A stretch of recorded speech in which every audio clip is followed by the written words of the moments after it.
kita, bagaimana sikap kita menghadapi mereka kalau ketemu di jalan dengan dua orang pakar. Kedua mereka adalah Ibu Iskana Supardo dari Departemen Sosial. Selamat malam, Bu. Selamat malam. Bersama beliau ada Dr. Jamaluddin Ancok, seorang psikolog dari Yogyakarta dan Dekan Fakultas Psikologi Universitas Islam Indonesia. Selamat malam, Pak. Selamat malam. Juga pemirsa dan Bu Pardo dan Pak Ancok, bersama kita ada dua orang pengemis di belakang layar, mungkin tampak untuk pemirsa di layar televisi Anda. Kedua mereka adalah Bapak Sabar dan Bapak Suwardi. Selamat malam, Pak Sabar. Selamat pagi, Bu. Selamat malam, Bu. Bisa dengar jelas ya suara kami di sini? Jelas. Dan juga apa kabar Pak Suwardi? Selamat malam, Bu.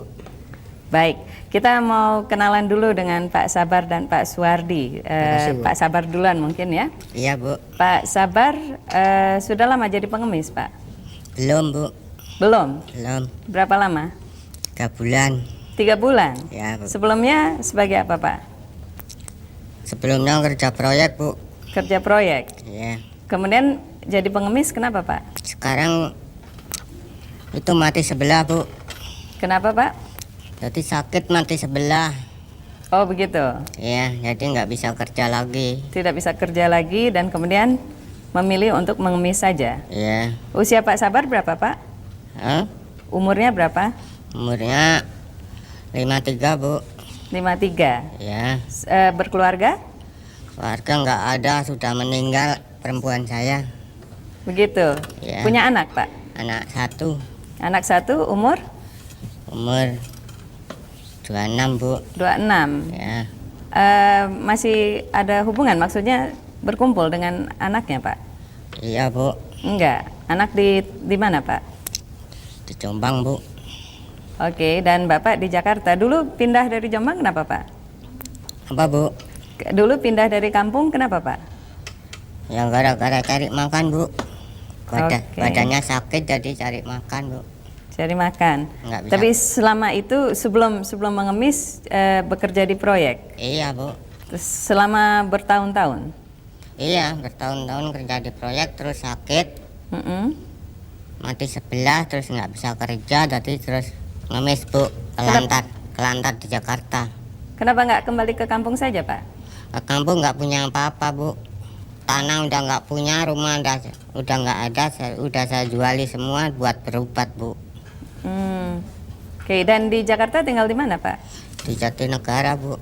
Ada rumah? Nggak ada lagi, Bu. Oke, kalau dalam sehari kira-kira bisa dapat berapa, Pak? Ya nggak tentu, Bu. Ya dapat 3.000, ya 4.000 pokoknya. Bisa lebih dari 3.000? Nggak, ya bisa 4.000. Paling tinggi Pak Sabar pernah memperoleh berapa, Pak?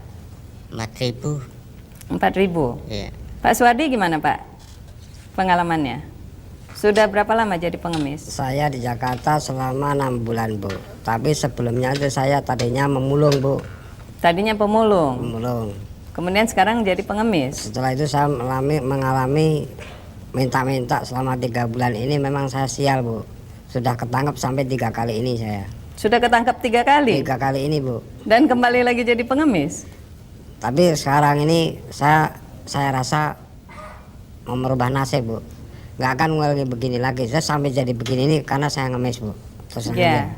Jadi rencana Pak Suwardi apa nih, Pak? Insaf saya, Bu, nanti kalau memang petugas itu kedua nyempatkan mengembalikan saya pulang ke kampung, saya mau usaha teran, Bu. Mau usaha? Teran ya, Bu. Oke, jadi sudah kapok ya Pak Suwardi ya? Iya, Bu. Tadinya berhenti jadi pemulung kemudian menjadi pengemis, kenapa sih? Habis sebenarnya, Bu, penghasilan mulung itu pas sehari 3.000, 4.000, capeknya setengah mati, Bu. Anak saya nungguin, kan di rumah kan nungguin gitu. Di rumah emang nggak punya, ikut saudara.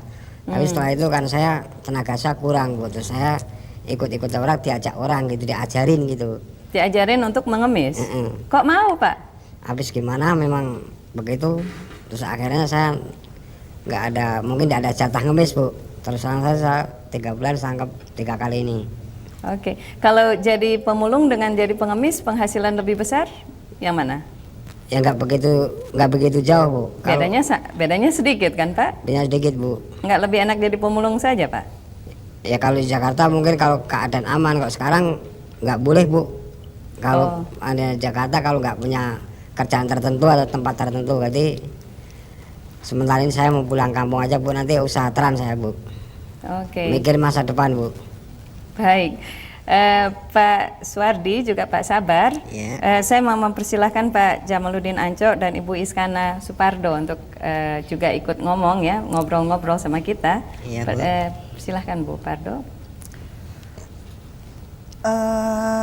Yang dimaksud pengemis itulah orang-orang yang mendapatkan penghasilan dengan meminta-minta dan biasanya berada di muka umum, dan mereka itu umumnya menarik perhatian untuk memperoleh belas kasihan dari orang lain.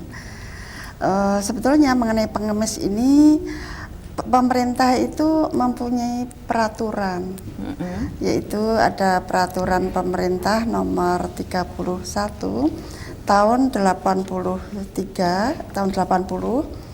yang mengatur mengenai pergelandangan dan pengemisan. Pak Sabar dan Pak Suwardi tahu ada peraturan ini? Sekarang sudah tahu Bu. Sekarang udah tahu, tadinya tidak tahu. Sudah tahu Bu. Isi peraturannya bagaimana Bu bunyinya? Isi peraturan itu mengatakan bahwa antara lain mengatur tentang upaya untuk penanggulangan gelandangan pengemis.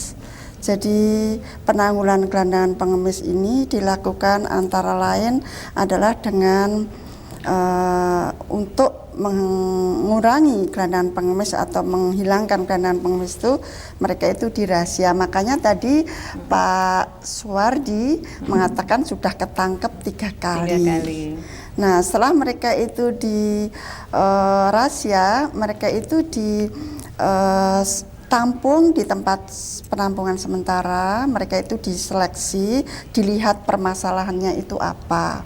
Jadi setelah mereka itu dilihat permasalahan itu apa, mereka ada yang dibebaskan dengan syarat, ada yang ditaruh di panti sosial. Yang terjadi pada Pak Suwardi apa nih Bu? Pak Suwardi ini kan sekarang ini masih 5 hari, jadi nanti akan dilihat apakah mereka itu, kalau tadi mengatakan kan ingin transmigrasi, jadi memang di situ kan diberikan bimbingan mental, sosial. Dan kalau mereka itu memilih transmigrasi, kita itu ada panti sosial, namanya Panti Sosial Bina Karya, yang memberikan bimbingan mental, sosial, dan keterampilan selama 6 bulan.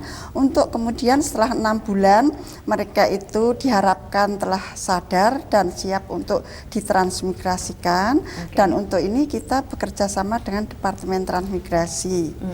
Karena berkaitan dengan peraturan pemerintah tadi bahwa penanganan atau penanggulangan gelandangan dan pengemis itu tidak mungkin ditangani oleh satu instansi saja, tetapi bekerja sama dengan berbagai instansi yang terkait. Sehingga di dalam peraturan pemerintah itu juga sudah dikemukakan instansi-instansi mana yang terkait. Sehingga kalau pemerintah dalam hal ini adalah pemerintah daerah melakukan ketertiban umum dengan merahasia atau tadi istilahnya dengan menangkap, kalau Pak Wardi kan mengatakan sudah ditangkap 3 kali. Jadi ada peraturannya. Jadi berdasarkan peraturan pemerintah itu, daerah diberikan kewenangan untuk membuat peraturan daerah. Kalau Pak Sabar pernah tertangkap Pak? 2 kali Bu. 2 kali? 2 kali Bu. Dan kembali lagi jadi pengemis? Iya. Mungkin Pak Ancok ada pertanyaan? Saya tanya ini sama Pak Sabar atau Pak Hardi ya, Terima kasih Bu. Katakanlah pada waktu ini tadi memutuskan berangkat ke Jakarta ya, dan kemudian Bapak sudah bekerja, kecuali yang Pak Sabar ya kena sakit ya, tidak ada pilihan lain. Cuman Pak Hardi tadi kan dia sudah bekerja di sini jadi pemulung, kemudian dia merasa capek, kemudian dia dapat yang cukup tinggi 94.000, kok sampai ini Pak, sampai mau menurunkan karena status diri, kan pemulung menurut saya lebih mulia daripada kita ngemis gitu. Iya Pak. Nah kenapa Bapak sampai ngambil keputusan begitu? Karena begini Pak, jadi saya metode penghasilan sehari-hari itu menyempatkan saya sebenarnya mau kepingin cepat mau pulang gitu Pak. Jadi saya ingat dengan anak yang kecil itu yang 2 itu, begitu. Jadi kalau seandainya saya di sini ya kalau terlalu lama bagaimana, tapi ya ada yang nanggung jawab, anak yang paling besar yang nanggung jawab, anak saya yang kecil Pak. Ya, kalau saya tanya lebih tegas lagi ya Pak ya, apakah rasanya lebih enak itu mengemis daripada memulung itu lah? Dari segi kelelahan fisik berkurang, dari segi pendapatannya katakanlah kok tidak tambah mungkin tidak berkurang, kemudian dari sisi lainnya ya banyak hiburan, yang ini kita hanya nunggu mobil-mobil bagus, sedangkan mulung kita bermain di tong sampah dan sebagainya gitu. Gimana kira-kira Pak? Kalau saya rasakan ya enak memulung Pak, nggak rasa malu gitu. Kalau itu sebenarnya malu benar-benar Pak. Oke. Karena kepepet aja Pak. Saya kalau mengalami mengemis tuh Pak, muka saya tutupin Pak. Gitu. Pak Suwardi bisa simpen dulu ceritanya. Kita akan mendengarkan dulu beberapa pesan. Buah Bibir masih akan menemani Anda setelah yang berikut.